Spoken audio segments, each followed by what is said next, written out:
One thing that's hard for me to communicate is how quickly the brakes are hitting this market, but that we're also still way below normal available inventory. Supply and demand keeps us in a seller's market.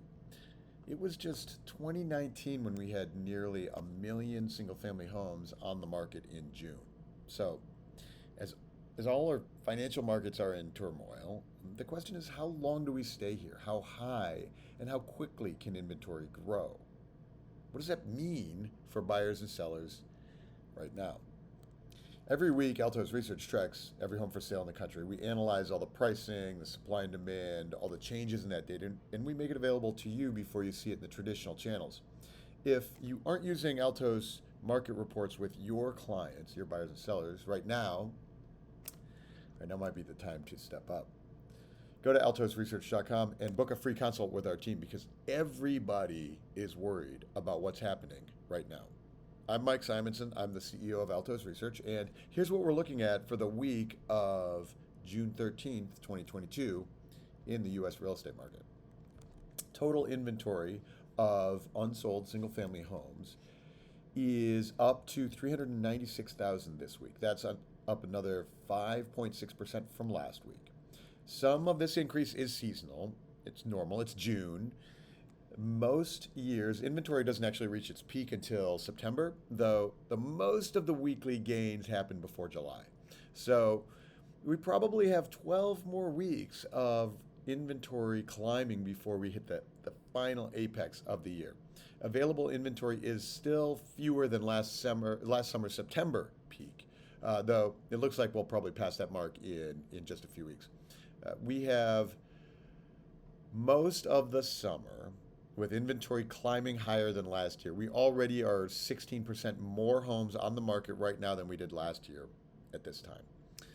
As I was saying, though, like to put this in the context of normal times, we can see that in 2020, for example, when the pandemic boom was already kicking in, there were 700,000 homes available. And it was only 2019 when there were 1 million nearly single family homes on the market mid-summer. So we have stock markets cratering, crypto markets tanked big today, rates resuming their climb. So on the one hand, it's hard to imagine how housing escapes this slowdown that's hitting everywhere. On the other hand, what are the catalysts for doubling or tripling the supply of homes on the market? There are some potential risks for that. For example, we can see new construction finally hitting in places like Texas, Florida, and Arizona. It's starting to hit the market in bigger waves, sharply increasing the available inventory in those states. Homes have been under construction and stuck with like supply chain issues for many months, and those are now resolving.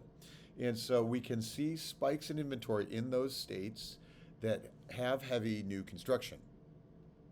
By the way, this week, Wednesday, June 15th at 10 a.m. Pacific, we'll do our monthly webinar where we take an hour to look at the leading indicators, the local markets. We'll look at the latest inventory forecast for the rest of the year. Where will inventory peak and where will it end the year? How much will it build and how close to normal will we get? Will we get back to a million homes on the market? So we'll take a look at everything we know as of today. That webinar is this Wednesday, June 15th at 10 a.m. Pacific. There's a link to register in the description below. Click that to join us so that you can communicate with your buyers and sellers what's happening in this crazy market. Home prices in general are still at their record. The median price of single family homes in the U.S. is $450,000. Remember that this is still 12% higher than 1 year ago, and we're likely, at this summer plateau for several more weeks before prices recede in the fall. When prices start receding, don't be surprised, but this is a cycle that they do every year. You can see every year cycle in the chart here. The prime properties with maximal demand happen right now in the second quarter. So if you list your house in the fall, you have to do it at a little discount to make sure that it moves. People buying homes now are unlikely, though, to see equity gains like we've had in the recent past. People know it. So it's really put a hard stop on things like investor and speculator purchases. Rents are still high, so current investment properties are still in generally very strong cash positions. We'll talk in the webinar on Wednesday about scenarios for future home price trends in the next 18 months or so. Price reductions, though, are up from 24.1% to 25.5% of the market this week. That's a significant climb. We've been reporting on price reductions for several months here, of course, and you can clearly see the dark red trend line here. It's going to get back up to the normal range by like July. By the fall, we can assume we might have more than normal price reductions. Normal is going to feel really slow to sellers. The light red line here is last year. We have with significantly fewer price reductions because people were buying and selling and buying everything in sight at that time. So if you watched these videos last summer, you might remember that the market seemed to be cooling and normalizing a little bit, and then in the winter it kicked back into gear and accelerated again early this year. So there are a lot of local variables in price reductions. So we're going to try to cover that in the webinar Wednesday too. Some markets are hitting the brakes harder than others, and some markets have normally higher price reductions than others. On the flip side of price reductions are price increases. This is a measure of homes we saw on the market recently at a lower price, and now they're back on the market at a higher price. Price increases are often a view of speculators in the market, house flippers. You can see here the big spikes in speculation each of the last 2 years. Now price reductions are fewer and fewer each week. At 3.1% of the market, that's the fewest price increases we've seen since the early pandemic as the boom was just kicking in. So normally 2.4% of the market has this kind of activity, 2 to 4%.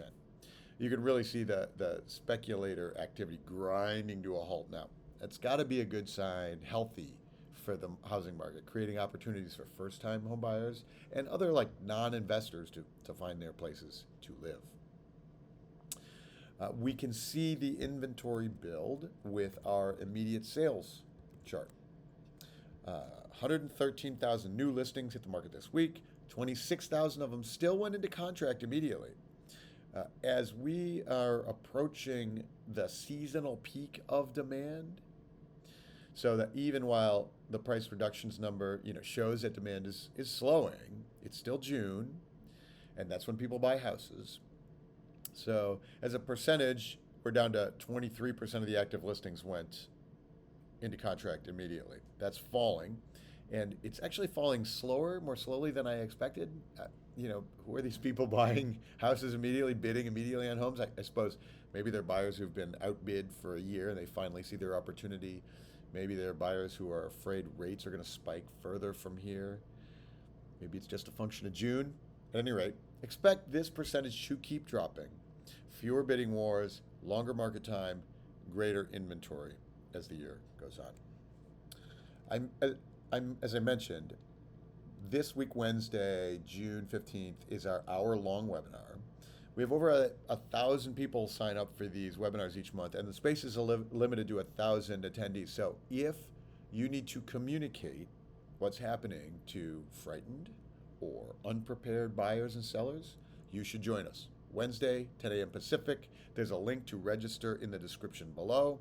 As always, visit altosresearch.com to sign up, get your data for your local markets to your customers today. Okay, thanks. More next week.